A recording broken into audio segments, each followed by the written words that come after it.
Hey, Al fans, a little bit of a surprise.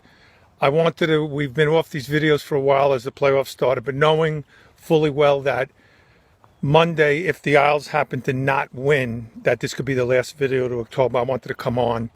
First of all, I'm feeling very proud of the Isles and their organization. Basically a very undermanned team right now, fighting to the bitter end to extend this to 7, and they honored the barn, as I wrote. I want to explain the experience of what it's like being at the barn, and of course, feeling feisty. I'm going to take some jabs at two of our opponents, the one we're playing Monday and the one we could be playing Wednesday.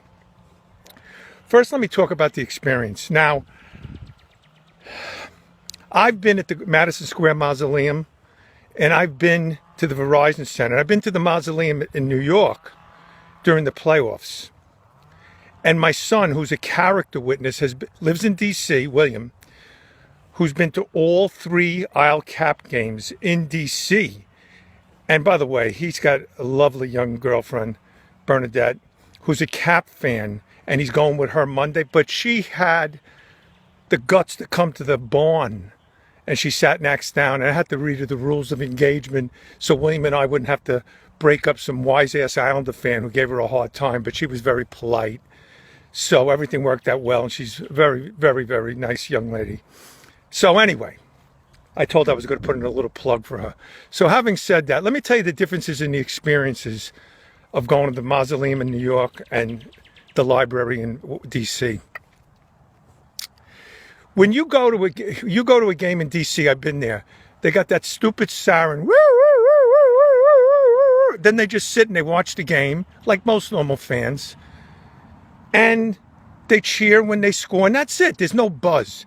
You go to the Mausoleum in New York, oh, and then after they do that idiotic song, they just sit there, and sometimes there's silence.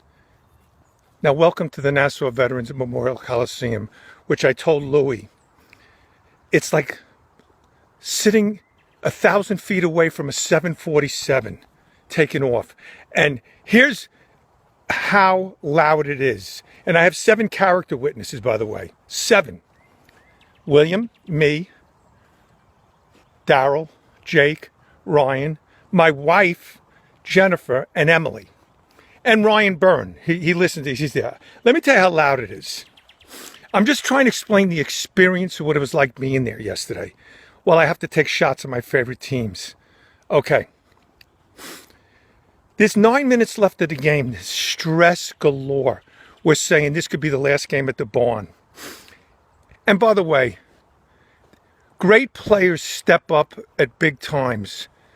Nash is not like milk carton boy Rick Nash, who, by the way, when I went to get milk today, I saw a carton of milk. There was Nash's face on a carton. I go, let me buy that.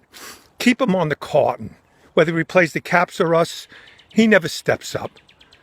By the way, did Tavares step up? Did he step up with Doc Emrick next Sunday? Did he dominate yesterday? Did he come streaming down the ice and fire a P over Holtby? And then he gets crushed. And here's my point, how loud the barn is. There's a scramble in the corner.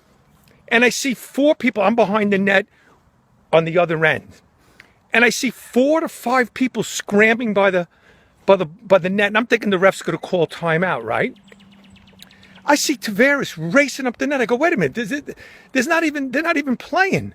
And he comes racing down the center of the ice. He gets crushed by Ovechkin. I thought it was another Turgeon, but it wasn't a dirty hit. But I thought Tavares was going to crumple because you could see him go to the ground. And there's another Cap defenseman looking on in glee. Tavares happens to get the puck